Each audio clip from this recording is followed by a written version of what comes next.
আসসালামু আলাইকুম। প্রিয় দর্শক, মঞ্চের আলাপচারিতায় আপনাদের সকলকে আমন্ত্রণ জানাচ্ছি। আসসালামু আলাইকুম। সম্মানিত দর্শক, রাজনীতিতে আসলে শেষ কথা বলে কিছু নেই। আর এই পুরনো এবং চিরন্তন প্রভাবটি 2026 সালের আমাদের আজকের এই বাংলাদেশের প্রেক্ষাপটে যতটা নিখুঁতভাবে মিলে যাচ্ছে, অতীতের কোনো রাজনৈতিক ইতিহাসে বোধ হয় এমনটা খুব কমই দেখা গেছে। আপনারা যদি গত কয়েক মাস ধরে জাতীয় এবং আন্তর্জাতিক গণমাধ্যমগুলোর খবরের দিকে একটু সতর্ক দৃষ্টি রাখেন, তবে খুব সহজেই কিন্তু বুঝতে পারবেন দৃশ্যপটের আড়ালে এমন কিছু ভূ রাজনৈতিক সমীকরণ তৈরি হচ্ছে, যা সাধারণ হিসাব নিকাশের, আমি মনে করি, একেবারেই বাইরে। একদিকে দীর্ঘ 17 বছরের নির্বাসন শেষে দেশে ফিরে তারেক রহমান বিশাল জনসমর্থন নিয়ে সরকার গঠন করে প্রধানমন্ত্রীর চেয়ারে বসেছেন। অন্যদিকে যে দলগুলোকে আমরা এতকাল কঠোর ভারত বিরোধী বলে জেনে এসেছি, তারা এখন দিল্লির সাথে রীতিমতো সখ্যতা করার প্রতিযোগিতায় মেতে উঠেছে। এই যে অভাবনীয় এবং প্রায় অবিশ্বাস্য রাজনৈতিক পালাবদল, এর পেছনের আসল রহস্যটা আসলে কি? দেশি বিদেশি গণমাধ্যমে প্রকাশিত সাম্প্রতিক কিছু সুনির্দিষ্ট তথ্য এবং পর্দার আড়ালের সেই অদৃশ্য চালগুলো যদি আমরা একসূত্রে গাঁথি, তাহলে যে চিত্রটি আসলে ফুটে ওঠে তা আক্ষরিক অর্থেই আপনাকে চমকে দেবে। আজ আমরা কোন রাজনৈতিক দলের প্রতি অন্ধ আবেগ কিংবা বিদ্বেষের জায়গা থেকে নয়, বরঞ্চ একেবারে নির্মোহভাবে একজন রাজনৈতিক পর্যবেক্ষকের দৃষ্টিতে এই পুরো দাবার বোর্ডের একটা গভীর ময়নাতদন্ত করার চেষ্টা করব। দর্শক, শুরুতেই আসা যাক বর্তমান ক্ষমতাসীন দল বিএনপি এবং ভারতের মধ্যকার সম্পর্কের বর্তমান রসায়ন নিয়ে। একটা সময় ছিল যখন বাংলাদেশের রাজনীতিতে ভারতের যে কোনো নীতি বা আধিপত্যের কড়া সমালোচক হিসেবে সবার আগে শোনা যেত বিএনপির নাম। কিন্তু এখন সাম্প্রতিক সময়ে দা হিন্দু বা আল জাজিরার মতো আন্তর্জাতিক সারির গণমাধ্যমগুলোর প্রতিবেদন ঘাটলে আপনি রীতিমতো আমার মতোই বেশ অবাক হবেন। সেখানে অত্যন্ত সুস্পষ্টভাবে বলা হচ্ছে বিএনপি এখন ভারতের সাথে একটি ভারসাম্যপূর্ণ এবং পারস্পরিক স্বার্থ সংশ্লিষ্ট সম্পর্কের দিকে খুব দ্রুত গতিতে এগুচ্ছে।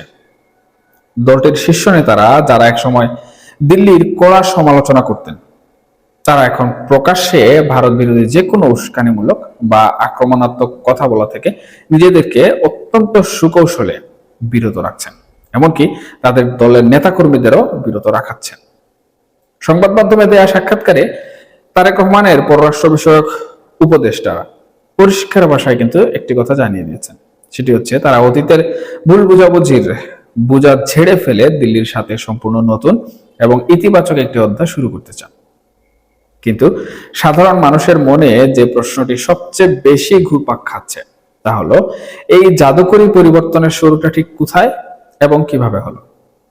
আপনারা নিশ্চয়ই ভুলে যাননি, গত বছর যখন বেগম খালেদা জিয়া ইন্তেকাল করলেন, তখন পুরো প্রটোকল এবং প্রচলিত কূটনৈতিক রীতিনীতি ভেঙে ভারতের পররাষ্ট্রমন্ত্রী এস জয়শঙ্কর সরাসরি কিন্তু ঢাকায় উঠে এসেছিলেন। একজন সদ্য প্রয়াত বিরোধী নেত্রীর জানা যায় ভারতের মতো একটি শক্তিশালী প্রতিবেশী দেশের পররাষ্ট্রমন্ত্রীর এই আকস্মিক এবং অপ্রত্যাশিত উপস্থিতি কিন্তু নিছক কোনো সাধারণ সুপ্রস্তাব বা কূটনৈতিক শিষ্টাচার ছিল না। দেখুন, বিশ্লেষকদের মতে সেটি ছিল মূলত দিল্লির তরফ থেকে তারেক রহমানের প্রতি একটি অত্যন্ত শক্তিশালী এবং প্রচ্ছন্ন গ্রিন সিগন্যাল কিংবা সবুজ সংকেত। অনেকে কিন্তু এখন জোর গলায় মনে করছেন বা বলছেন, ভারতের প্রভাবশালী গোয়েন্দা সংস্থা রয়ের সাথে পর্দার আড়ালে বিএনপির যে নীরব বোঝাপড়াটি তৈরি হয়েছিল, জয়শঙ্করের সেই ঢাকা সফর ছিল তার একটি চূড়ান্ত এবং দৃশ্যমান প্রমাণ। আর ঠিক সেই আস্থার উপর ভর করেই আজ তারেক রহমান অত্যন্ত মসৃণভাবে সরকার গঠন করতে পেরেছেন, যেখানে পুরনো সেই তিক্ততা এবং বৈরিতা ভুলে গিয়ে দুই পক্ষই এখন এক নতুন বন্ধুত্বের সুতোয় বাধা পড়ছে। এবার সে সবচেয়ে চাঞ্চল্যকর এবং সাম্প্রতিক একটি ঘটনায়, যা নিয়ে গত কয়েকদিন ধরে দেশের পত্রিকা এবং টেলিভিশন চ্যানেলগুলো রীতিমতো তুলপাড় চালাচ্ছে।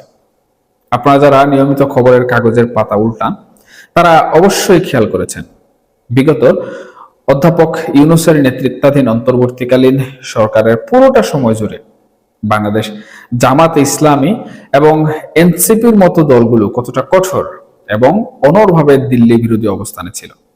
তাদের প্রতিটি রাজনৈতিক বয়ান এবং বক্তৃতায় ছিল ভারতের আধিপত্যবাদের কড়া সমালোচনা।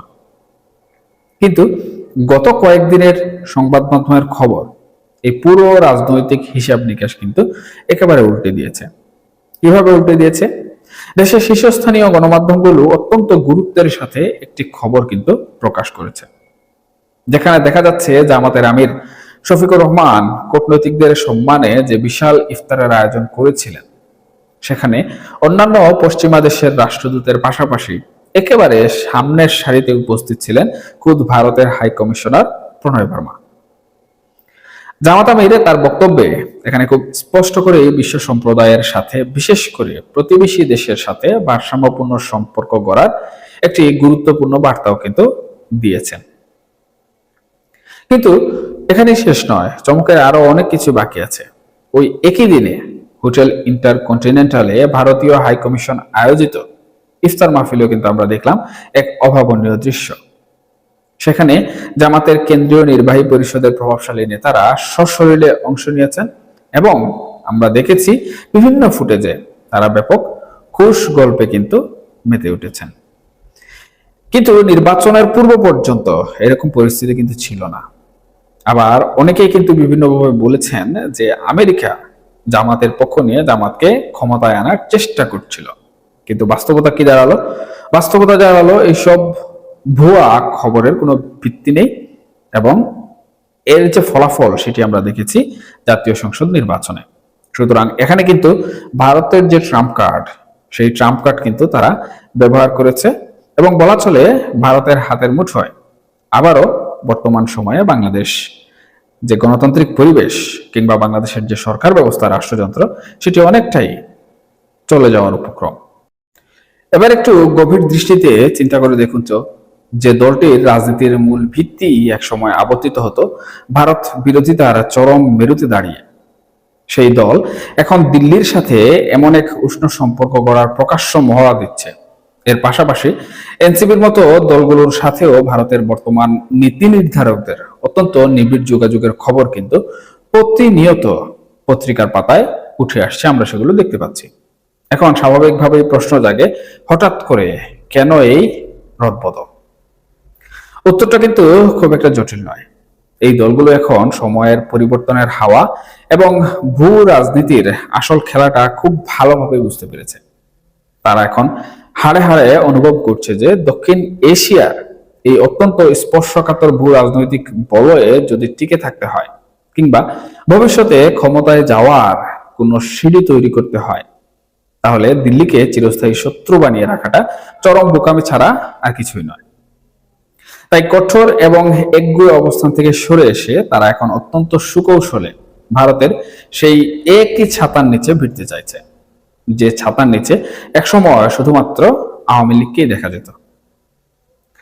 তবে দর্শক, রাজনীতির এই পুরো গল্পের সবচেয়ে আকর্ষণীয়, বুদ্ধিদীপ্ত এবং রহস্যময় চরিত্রটি কিন্তু এখন আর ঢাকায় নেই।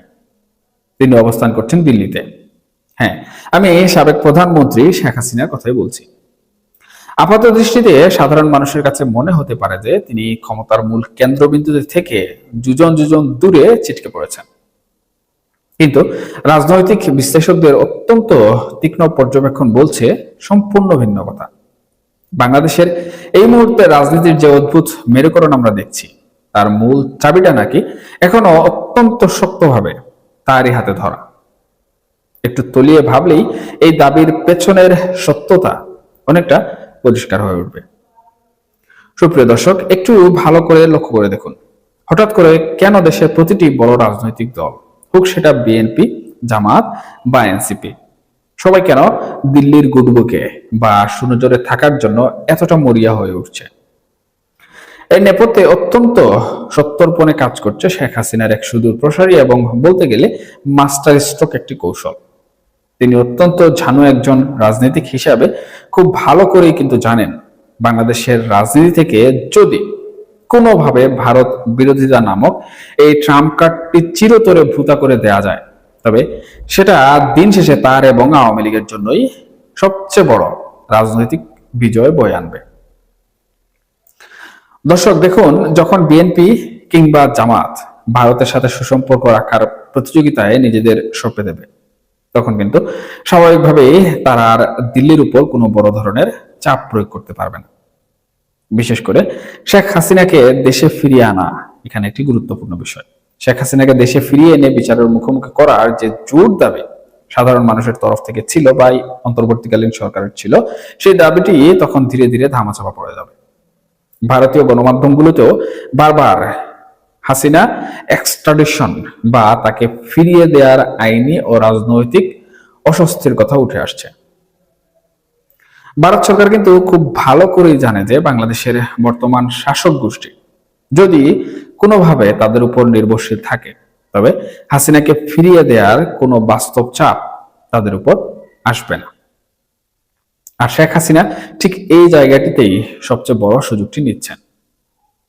তিনি মূলত সবকটি দলকে ভারতের কাছাকাছি এনে একটি লেভেল প্লেইং ফিল্ড তৈরি করে দিয়েছেন, যেখানে ভারত বিরোধিতার কোনো জায়গায় আর অবশিষ্ট নেই। এর পাশাপাশি এই মাস্টার প্ল্যানের ভেতরে লুকিয়ে রয়েছে শেখ হাসিনার আরেকটি অত্যন্ত গুরুত্বপূর্ণ এবং চূড়ান্ত লক্ষ্য। আর সেই চূড়ান্ত এবং গুরুত্বপূর্ণ লক্ষ্যটি হলো আন্তর্জাতিক লবিং এর সর্বোচ্চ ব্যবহার। যখন তিনি পশ্চিমা বিশ্ব, আমেরিকা এবং ইউরোপীয় ইউনিয়নকে এই বাস্তবতা বোঝাতে সক্ষম হবেন যে বাংলাদেশের বর্তমান শাসকরা ঠিক সেই একই ভূ রাজনৈতিক মেরুতে অবস্থান করছে যেখানে তিনি নিজে ছিলেন, তখন আন্তর্জাতিক কূটনীতির পুরো দৃশ্যপটটাই কিন্তু পাল্টে যাবে। এবং তার যুক্তিটা অত্যন্ত সোজা। সব দলে যদি ভারতের আশীর্বাদ পুষ্ট হয় এবং একই নীতিতে দেশ চালায়, তবে কেন শুধুমাত্র আওয়ামী লীগের উপর রাজনৈতিক নিষেধাজ্ঞা বা খড়গ ঝুলিয়ে রাখা হবে? দেখুন, ইনক্লুসিভ ডেমোক্রেসি বা অন্তর্ভুক্তিমূলক গণতন্ত্রের একটি সুন্দর মূলক তৈরি করে তিনি মূলত আন্তর্জাতিক লবিস্টদের ব্যবহার করে তার দলের উপর থেকে যাবতীয় নিষেধাজ্ঞা উঠিয়ে নেওয়ার একটি মসৃণ পথ বর্তমান সময়ে দিল্লিতে বসে খোঁজার চেষ্টা করছেন। এবং তিনি বিশ্ব দরবারে এটা প্রমাণ করতে চাইছেন যে আওয়ামী লীগকে বাইরে রেখে বাংলাদেশের রাজনীতি কোনোভাবেই স্বয়ংসম্পূর্ণ হতে পারে না। আর একবার যদি আন্তর্জাতিক সেই প্রচন্ড চাপ এবং ভারতের প্রচ্ছন্ন সহায়তায় আইনি ও রাজনৈতিক বাধাগুলো সরে যায়, তবে তার নিজের দেশে সসম্মানে এবং বীর দর্পে প্রত্যাবর্তন করাটা কেবলই সময়ের ব্যাপার হয়ে দাঁড়াতে পারে। সব মিলিয়ে বর্তমান পরিস্থিতি যা দাঁড়াচ্ছে, তাতে এটা অত্যন্ত দিনের আলোর মতোই পরিষ্কার। আমরা সাধারণ মানুষ বাইরে থেকে রাজনীতির যে স্বাভাবিক বা সরল পথ পরিবর্তন দেখছি, ভেতরের গল্পটা কিন্তু তার চেয়ে হাজার গুণ বেশি জটিল এবং সুবিন্যস্ত। বিএনপি হয়তো এখন আত্মতুষ্টিতে ভুগছে এই ভেবে যে তারা ভারতের শক্ত সমর্থন নিয়ে নিজেদের ক্ষমতা দীর্ঘস্থায়ী করছে। জামাত হয়তো ভাবছে তারা নতুন করে দেশি বিদেশি গ্রহণযোগ্যতা পাচ্ছে। দেখুন সুপ্রিয় দর্শক, এখন অনেকের মনে কিন্তু প্রশ্ন জাগতে পারে যে প্রকৃতপক্ষে বিএনপি কিংবা জামাত তারা ভারতের সাথে সুসম্পর্ক করছে তাদের নিজেদের স্বার্থ, হয়তোবা বাংলাদেশের স্বার্থ অথবা ভারতের স্বার্থ অথবা উভয়ের স্বার্থের জন্য। তাহলে এখানে আওয়ামী লীগের স্বার্থ আসলে কোথায় জড়িত?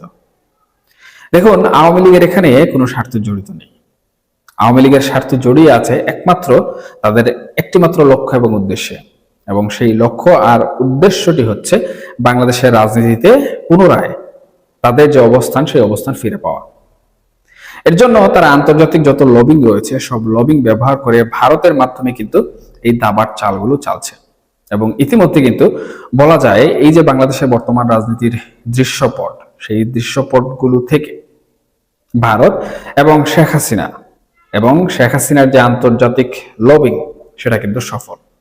কারণ শেখ হাসিনার যে মাস্টার স্ট্রোক এখানে ছিল যে প্রত্যেকটি রাজনৈতিক দলকে দক্ষিণ এশিয়ার যে বৃহৎ শক্তি ভারত তার বলয়ে নিয়ে আসা, সেটি কিন্তু তিনি পর্দার আড়ালে থেকে করতে পেরেছেন।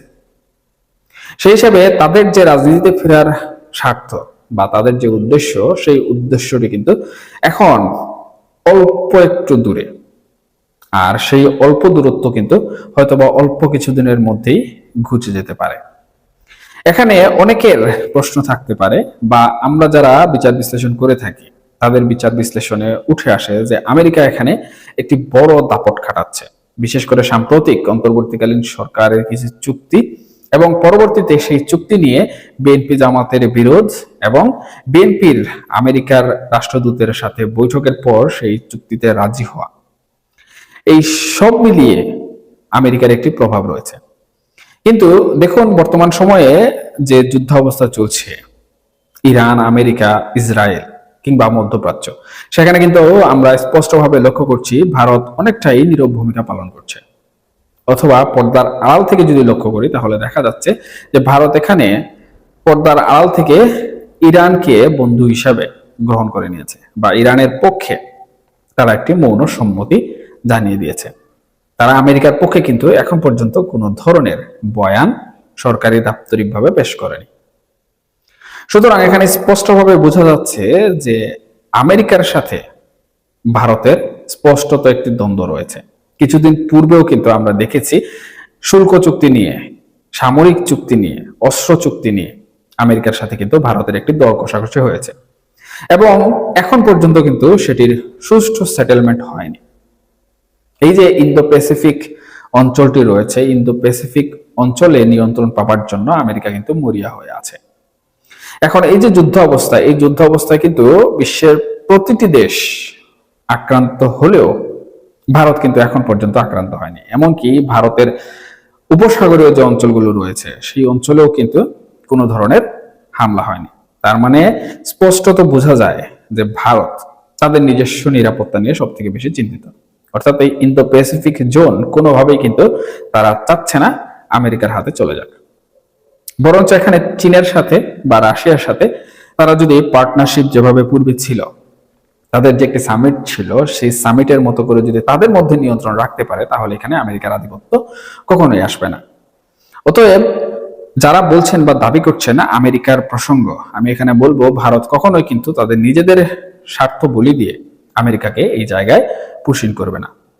এবং আমেরিকা কোথায় পুশিং করতে চায়? আমেরিকা পুশিং করতে চায় বাংলাদেশের সেন্ট মার্টিনে। সুতরাং ভারত কিংবা চীন, চীনের প্রসঙ্গ আমি টেনে আনছি না, ভারতের প্রসঙ্গ নিয়ে যেহেতু কথা বলছি, ভারত কখনোই কিন্তু আমেরিকাকে এখানে সরাসরি অথবা পর্দার আড়াল থেকে পুশিং করতে দিবে না। যার কারণে ভারত বর্তমান সময়ে এই যে তাদের নিজস্ব বলয়, সেই বলয়টি শক্ত এবং মজবুত করার জন্য কাজ করে যাচ্ছে, এবং সেই বলয়টিকে শক্ত এবং মজবুত করার জন্য ভারতের যে কূটনৈতিক বুদ্ধারা রয়েছেন তারা কিন্তু সার্বক্ষণিকভাবে শেখ হাসিনার দীর্ঘ 15 বছরের যে শাসন আমলের অভিজ্ঞতা, সেই অভিজ্ঞতা থেকে পরামর্শ নিচ্ছেন।